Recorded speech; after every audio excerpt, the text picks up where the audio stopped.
सभी को नमस्कार। 70 बीपीएससी मेंस एग्ज़ाम को ध्यान में रखते हुए आज इस लेक्चर में इंडियन पॉलिटी का कुछ इम्पोर्टेंट टॉपिक मैं आप लोग के साथ डिस्कस कर रहा हूं, जिसमें कि फर्स्ट टॉपिक मैं लिया हूं गठबंधन की सरकार। गठबंधन की सरकार चूँकि हमारे देश की राजनीति का एक प्रमुख अभी हिस्सा बन गया, तो उसको कवर करेंगे। सेकेंड टॉपिक हम इसमें लेंगे कि जो हमारे देश की राजनीति कहीं ना कहीं व्यक्ति केंद्रित हो गई, तो फिर तीसरा टॉपिक हम इसमें ले रहे हैं कि कैसे क्षेत्रीय दलों का प्रभाव बढ़ा है देश की राजनीति पे। और लास्ट एक हम टॉपिक इसमें करेंगे कि विकास की राजनीति और धर्म की राजनीति, एक साथ इसको मिलाकर हम इस टॉपिक इस लेक्चर में कंप्लीट करेंगे। ये जो 4 टॉपिक मैं बता रहा हूँ, मे बी यहाँ से कोई भी एक शॉर्ट या लॉन्ग क्वेश्चन आ सकता है, तो मैं सिर्फ वो कॉन्सेप्ट या कुछ वो फैक्ट आपके साथ में डिस्कस करूँगा जो कि आपका रिवीजन हो जाएगा, ठीक ना।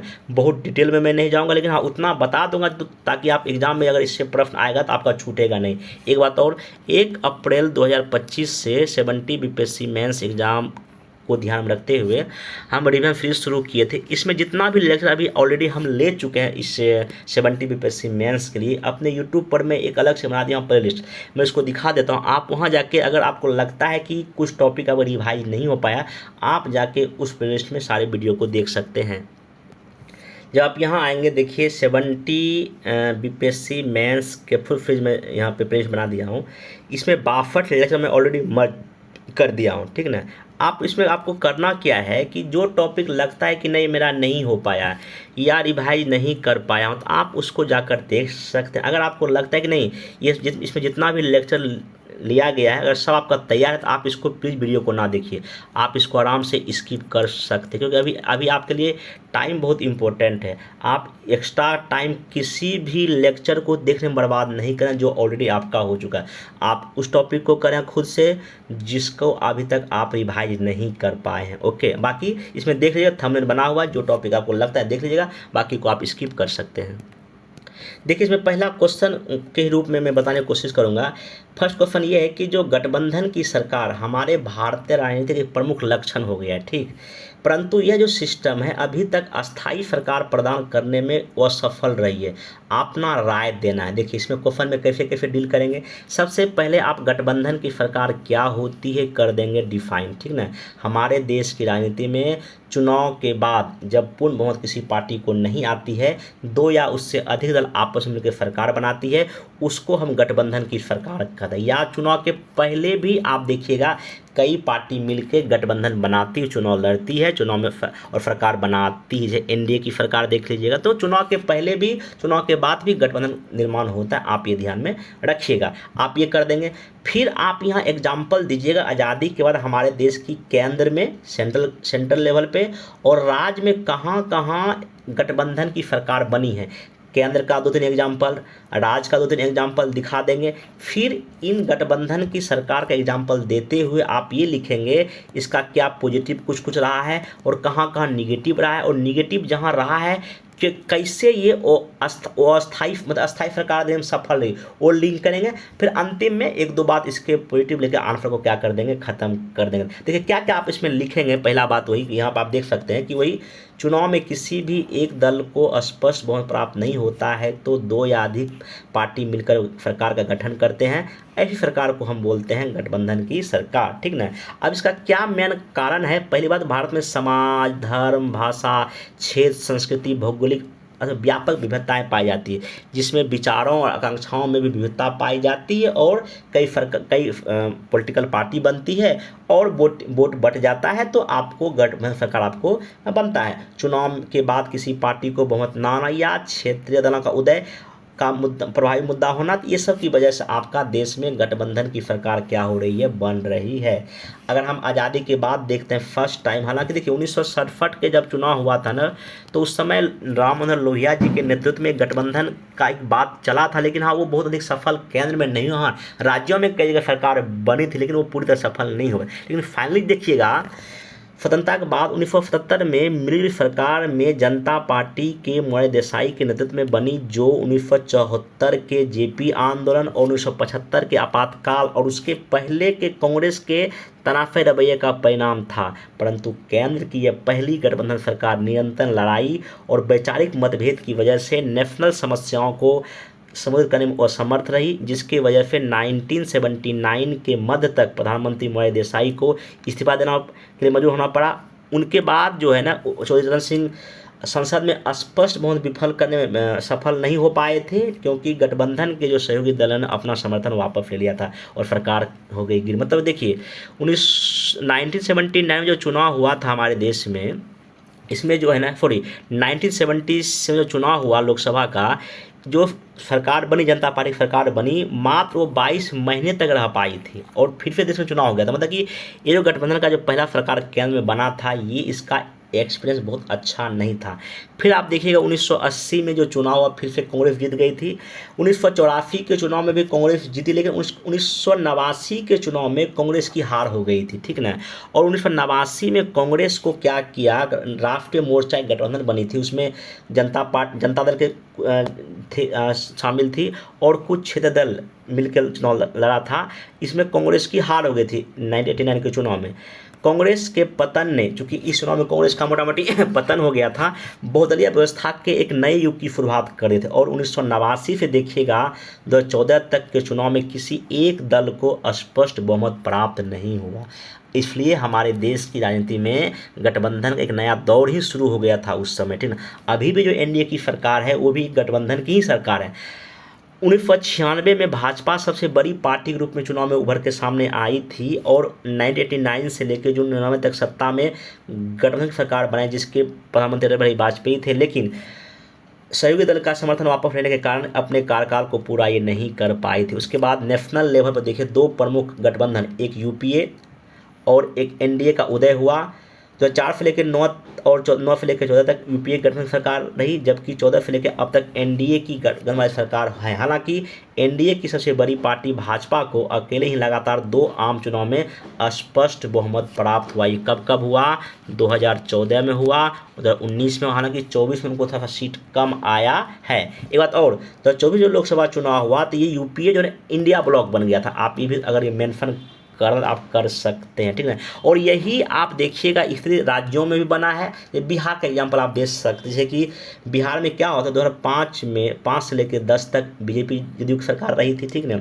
फिर आरजेडी जदयू सरकार बन गई थी, पुनः बीजेपी जदयू ने मिलकर सरकार बीजेपी जदयू ने मिलकर 2020 का चुनाव लड़ा, विधानसभा चुनाव लड़ा और सरकार बनाई। लेकिन अगस्त 2022 में फिर से जदयू, आरजेडी, कांग्रेस ने सरकार बनाई और अभी वर्तमान में जो है ना क्या कहते हैं, बीजेपी, लोजपा और जदयू ने मिलकर सरकार बनाई है, जिसके प्रमुख कौन है, नीतीश कुमार हैं और राज्य के मुख्यमंत्री हैं।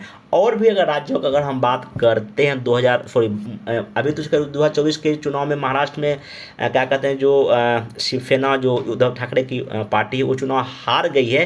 लेकिन उसके पहले वहाँ कांग्रेस, फिर आपका जो एनसीपी, ये सब मिलके वहाँ पे सरकार बनाई थी, वो भी कहीं ना कहीं गठबंधन की ही सरकार थी। और भी अगर आपको कुछ एग्जांपल अगर राज्यों का अगर याद आता है, आप वो मतलब कि 2-3 एग्जांपल केंद्र का, 2-3 एग्जांपल राज्यों का आप लिख देंगे कि हाँ गठबंधन सरकार रही है और कहीं ना कहीं अस्थिरता का माहौल रहता है। लेकिन हाँ आप ये लिखेंगे कि 2014 से लेकर अब तक हम केंद्र की राजनीति को देखते हैं तो जो गठबंधन की सरकार है उसमें बीजेपी सबसे बड़ी पार्टी निकल के सामने आई है, जो भी क्षेत्रीय दल हैं उनके साथ मिलकर काम कर रही है और एक तरह से कहना कि अस्थायी सरकार हमको दिखाई पड़ता है। तो अंतिम देखिए निष्कर्ष में आप यही लिखेंगे कि देखिए मिल सरकार का हमारे देश की राजनीति पर प्रभाव है, नो डाउट है।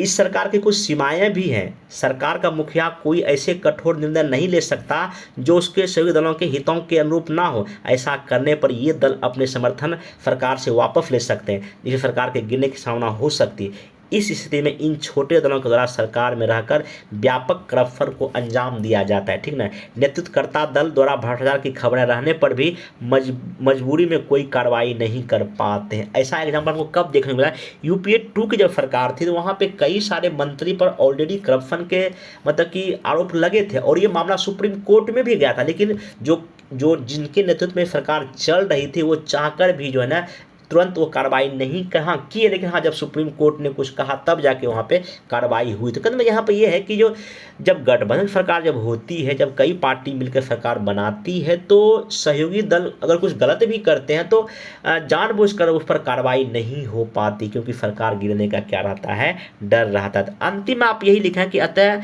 जो हमारे देश में गठबंधन की सरकार ऑब्वियस सी बात बनेगी क्योंकि क्षेत्रीय आकांक्षा है। लेकिन हाँ जो भी क्षेत्रीय पार्टी हो या राष्ट्रीय पार्टी मिलकर जो सरकार बनाती है, कोशिश ये करना चाहिए कि राज्य और राष्ट्र हित को सबसे ऊपर मानकर ही अपने कार्यों को करना चाहिए। और गठबंधन का जो धर्म है, जो गठबंधन की जो धर्म होता है या जो उनका जो सिद्धांत है या जो उनका एजेंडा तैयार वो लोग करते हैं, उसी पर वो काम करे, किसी तरह के गलत कामों में वो लिप्त ना हो। तभी 2047 तक भारत एक विकसित राष्ट्र बन सकता है और एक जो संघवाद का जो हमारा नेचर है वो भी मजबूत हो सकता है। आप ऐसे बातों को क्या करेंगे, मतलब पॉजिटिव वे में आप आंसर को ख़त्म करेंगे जब ये टॉपिक अगर आ जाए तो। अब नेक्स्ट हम लेते हैं कि हमारे देश की राजनीति में जो है ना, राष्ट्रीय पार्टी की राजनीति पर कैसे क्षेत्रीय राजनीति का प्रभाव है वो हम डिस्कस कर लेते हैं। देखिए, ऑब्वियस सी बात है, हमारे देश में क्षेत्रीय पार्टी उदय लगातार हो रहा है, कई राज्यों में उसकी सरकार भी है। तो आप भूमिका मोटा मोटी क्या लिखेंगे कि भारत में जो संसदीय शासन व्यवस्था की प्रक्रिया को अपनाया गया है।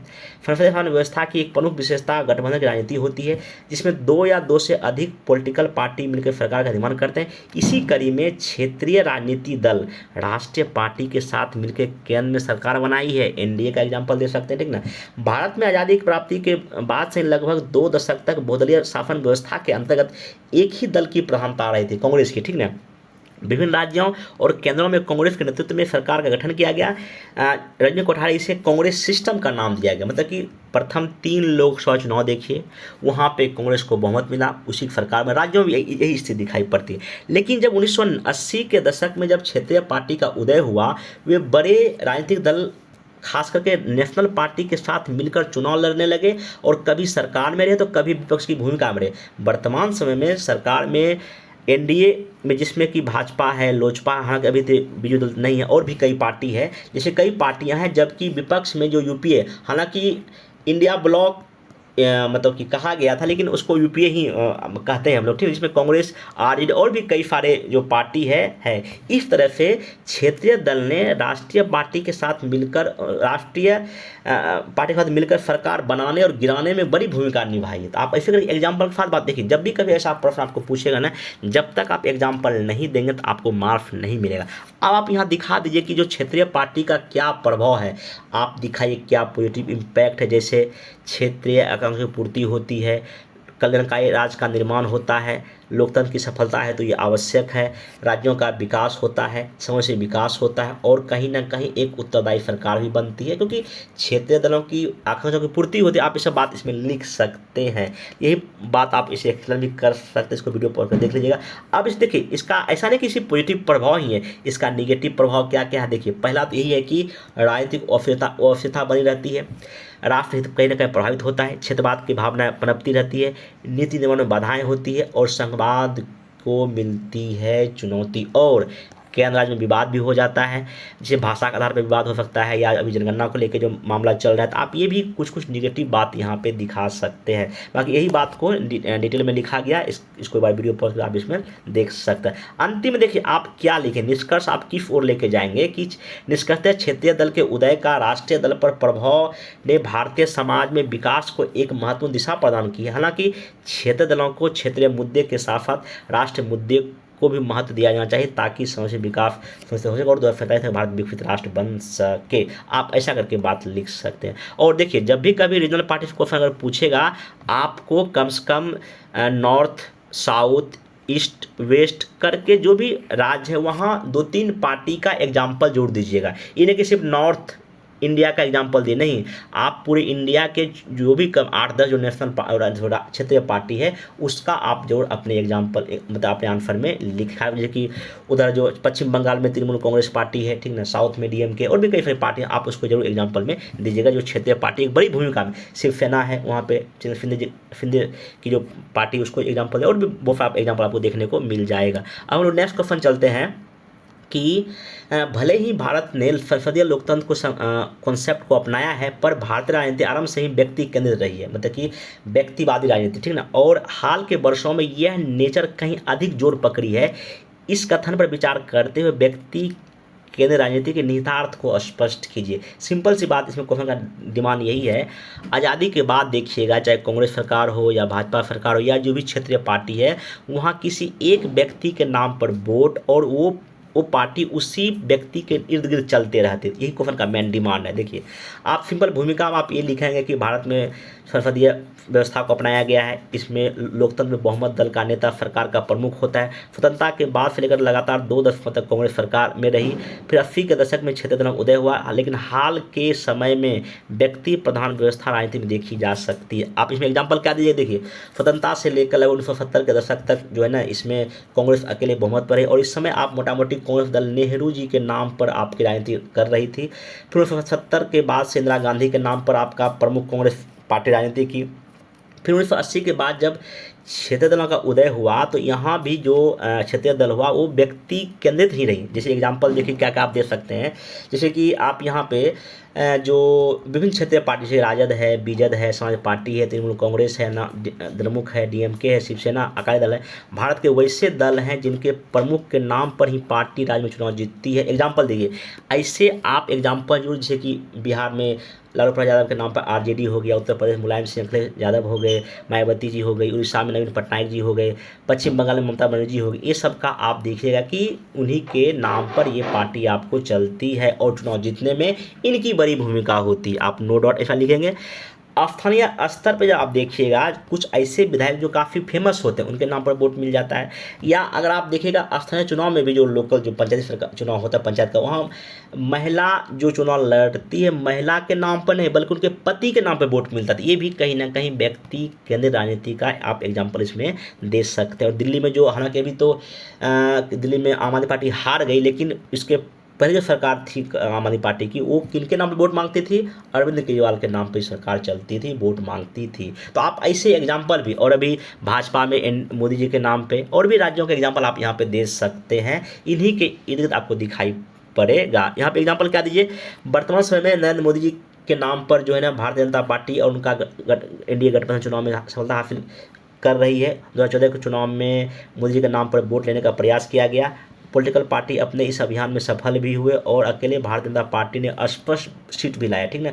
ठीक उसी प्रकार 19 के चुनाव में भी नरेंद्र मोदी के नाम पर जो है चेहरा के नाम पर चुनाव अभियान चलाया गया और चुनाव जीती भी। और अभी राज्यों में जहाँ भी चुनाव हुआ है देखिएगा, जब भी भाजपा जो चुनाव लड़ती है कहीं ना कहीं मोदी जी को फेस को आगे करके लड़ते थे। व्यक्ति केंद्रित राजनीति है, इसमें कोई तरह का कोई शंका नहीं है। ठीक ना, आप ऐसा करके लिख सकते हैं। हाँ, इसमें आप एक बात ये भी लिखें, ठीक है हमारे देश की राजनीति में ठीक है व्यक्ति केंद्रित राजनीति, लेकिन हाँ इनको वोट क्यों मिल रहा है? आप ये भी लिखें, वोट इसलिए मिल रहा है क्योंकि ये लोग कहीं ना कहीं विकास की राजनीति करते हैं। ठीक ना, चाहे वो रोजगार का मुद्दा हो या और भी क्षेत्रीय मुद्दे हो, सब पर चाहे गरीबों की बात हो या किसानों की लोग बात करते हैं। इसलिए इन लोगों को जो कहीं ना कहीं एक बड़ी सहमति देश के लोगों के बीच है। तो ऐसे करके आप इसमें, हाँ लेकिन इसमें आप ये भी लिखिएगा कि होना ये चाहिए जो पॉलिटिकल पार्टी हमारे देश में जो भी पॉलिटिकल पार्टी है जो योग्य व्यक्ति हैं, ठीक है ना, जो योग्य व्यक्ति हैं उस पार्टी में उसको आगे बढ़ना के किसी एक ही नाम पर वोट लेना, क्योंकि अगर ऐसा होगा तो देश के लिए सही नहीं, लोकतंत्र के लिए सही नहीं। सभी की भागीदारी राजनीति में होनी चाहिए। ऐसा आप करके पॉजिटिव आंसर को क्या कीजिएगा, लिखिएगा। आपका एक क्वेश्चन और है कि हाल के वर्षों में विकास की राजनीति ने धर्म एवं संप्रदाय की राजनीति को हाशिए पर पहुंचाया है और यह बतलाता है कि पिछले कुछ वर्षों के दौरान भारतीय लोकतंत्र कहीं अधिक मजबूत है। टिप्पणी करना है मतलब कि आपको एग्जाम्पल के साथ ये बताना है कि जो वर्तमान की हमारी राजनीति है वो विकास के नाम पे चलती है, धर्म या संप्रदाय के नाम पर नहीं। इसमें आपको पॉजिटिव बात भी लिखना पड़ेगा, कुछ इसके विपक्ष में मैं बताता इसमें क्या क्या आप लिखेंगे। देखिए सिंपल सा भूमिका में क्या लिखेंगे, विकास की राजनीति का मतलब ये है कि राजनीतिक व्यवस्था के केंद्र में विकास संबंधी मुद्दे प्रभावी होना, चाहे वह मतदान व्यवहार के निदान में हो या चुनाव के समय चुनावी घोषणा पत्र के स्तर पर हो या सरकार या शासन व्यवस्था का मुख्य एजेंडा हो, इसमें विकास के मुद्दे रहते हैं। भारतीय राजनीति के नए तत्वों में धर्म और संप्रदाय अत्यंत प्रभावशाली रही है जो मतदान व्यवहार को भी प्रभावित करता रहा है। भारतीय समाज एवं एक परंपरावादी एवं विविधतापूर्ण समाज रहा है। आज़ादी के बाद भारत की राजनीति में धर्म और सांप्रदायिकता का प्रभाव बढ़ता गया, लेकिन हाल के वर्षों में सामाजिक क्षेत्रों में प्रभाव इसका कम हुआ है। वहीं बड़े बड़े राजनीतिक और केंद्र और राज्य सरकार ने राजनीति में इसकी भूमिका को स्वीकार किया है। मतलब विकास मतलब सामाजिक बात मतलब लोग करना शुरू कर दिया। विकास की राजनीति धर्म और संप्रदाय की राजनीति को हाशिए पर पहुंचाने का कार्य किया है, जिसके संदर्भ में निम्नलिखित बिंदु उभर कर सामने आती है। एग्जाम्पल दीजिए, बिहार के राजनीतिक दलों द्वारा विगत 2020 के चुनाव में विकास संबंधी मुद्दे पर वोट मांगा गया। सभी दलों ने अपने चुनावी घोषणा पत्र रोजगार, युवाओं की समस्या, बेरोजगारी, शिक्षा, इसका बात किया। ठीक है। गुजरात के चुनाव में भी नरेंद्र मोदी जी के मोदी मॉडल के आधार पर वोट मांगा गया, निवेश को मतलब कि प्राथमिकता दिया गया, प्राइवेट सेक्टर की भूमिका पर जोर दिया गया। उसके बाद देखिएगा दिल्ली के मुख्यमंत्री अरविंद केजरीवाल जब चुनाव लड़े थे, पहले 2 बार जो चुनाव जीते, उसमें भी देखिए कहीं ना कहीं विकास के मुद्दे पर ही चुनाव अभियान किया। अपने चुनावी घोषणा पत्र में शिक्षा, जल, स्वच्छता आदि मुद्दे पर ही लड़े। लेकिन हालांकि चुनाव हार गए अलग बात, लेकिन जो 2 बार जो चुनाव वो जीते, कहीं ना कहीं विकास के मुद्दे ही यहाँ भी शिक्षा पर काम किया था, स्वास्थ्य पे काम किया था, और भी कई सारे ऐसे सामाजिक क्षेत्र में काम था जिनके नाम पर उनको वोट मिला, मतलब विकास के नाम पर वोट मिला। इसमें अगर अभी हमारे राज्य में अगर नीतीश जी की सरकार अगर अभी है, तो कहीं ना कहीं उनको विकास पुरुष के नाम पर ही महिलाएं वोट कर रही थी, विकास के नाम पर उनको मिल रहा है, इसमें कोई तरह का कोई शंका नहीं है। अभी केंद्र में जो सरकार है मोदी, वहाँ भी देखिए विकास के नाम पर वोट वो मांगते हैं, चाहे उनका 3 बार पीएम बन चुके हैं, तो कहीं ना कहीं विकास का मुद्दा था। लेकिन आप इसमें इसके विपक्ष में ये बात लिखा है, किंतु गहराई से अगर विश्लेषण करने के बाद स्पष्ट नजर आता है कि विकास की राजनीतिक साथ साथ धर्म और संप्रदाय की राजनीति भी मतदान व्यवहार को प्रभावित करने का प्रमुख कारक रहा है, जिसके निम्न बिंदु पर हम समझ सकते हैं। जैसे देखिए कई पॉलिटिकल पार्टी है जो धर्म के नाम पर बना, ये भी एग्जाम्पल दे सकते हैं, ठीक है। चुनाव में समर्थन और मतदान प्राप्त करने के धर्म का सहारा, चुनाव में गोवध पर रोक लगाना, मंदिर मस्जिद करना, ये कहीं ना कहीं जो है चुनाव में आप चुनाव प्रचार में देखते होंगे। धर्म के नाम पर जनता से अपील करना, ठीक ना। फिर राजनीतिक दलों द्वारा उम्मीदवारों का चयन धर्म के आधार पर, जैसे मुस्लिम बहुल क्षेत्रों में मुस्लिम उम्मीदवार उतारना या जाति आधार पर वोट किया, तो ये सब कहीं ना कहीं हमको दिखाई पड़ता है कि धर्म का भी कहीं ना कहीं एक एंगल तो है। आप ये मतलब ये पॉइंट आप लिख देंगे, ठीक है। लेकिन हाँ, मेनली आप विकास के थीम को लेकर ही क्या करेंगे, आगे बढ़ेंगे। मेनली अगर आप इसमें आगे की राह भी दिखा सकते कि धर्म और संप्रदाय के आधार पर चुनाव प्रचार करने पर पॉलिटिकल पार्टी या उम्मीदवारों पर चुनाव आयोग द्वारा कठोर कार्रवाई करना चाहिए, ठीक ना। पॉलिटिकल पार्टी में भी जागरूकता का प्रसार करना चाहिए ताकि वो धर्म के नाम पर वोट नहीं मांग सके और विकास के मुद्दे पर ही क्या करे, वोट मांगे। निष्कर्षतः भारत की विविधताएँ धर्म और संप्रदायता के आधार पर राजनीतिक दलों के राजनीतिक कार्य में प्रयुक्त कारण बनती है, लेकिन शिक्षा, जागरूकता, गरीबी को दूर करके जनता के मन से धर्म और संप्रदाय के भाव को दूर किया जा सकता है। एवं जो राजनीतिक दल ऐसा कृत्य करे, जनता उसे बैकआउट करे। ऐसा करके तभी है एक हम स्वच्छ भारत का निर्माण या एक चुनाव में फ्री एंड फेयर हम चुनाव करा सकते हैं। ऐसा करके आप एग्जाम मतलब निष्कर्ष में लिख सकते हैं, या नहीं तो इन सब के जरिए हम 2047 तक विकसित भारत बन सकते हैं। क्योंकि जब तक हम विकास की राजनीति नहीं करेंगे तो आप ये सब मतलब मेरा अधूरा रह जाएगा ना। आप ऐसे करके एग्जाम्पल में मतलब ऐसे करके निष्कर्ष क्या कर सकते हैं, लिख सकते हैं। तो मैं कोशिश किया इसमें जो भी इसमें चीज़ था वो डिस्कस किया, बाकी इसको आप देख लीजिए। मैं इसका PDF शेयर कर दूंगा, आप उसको पढ़ लीजिएगा। Thank you.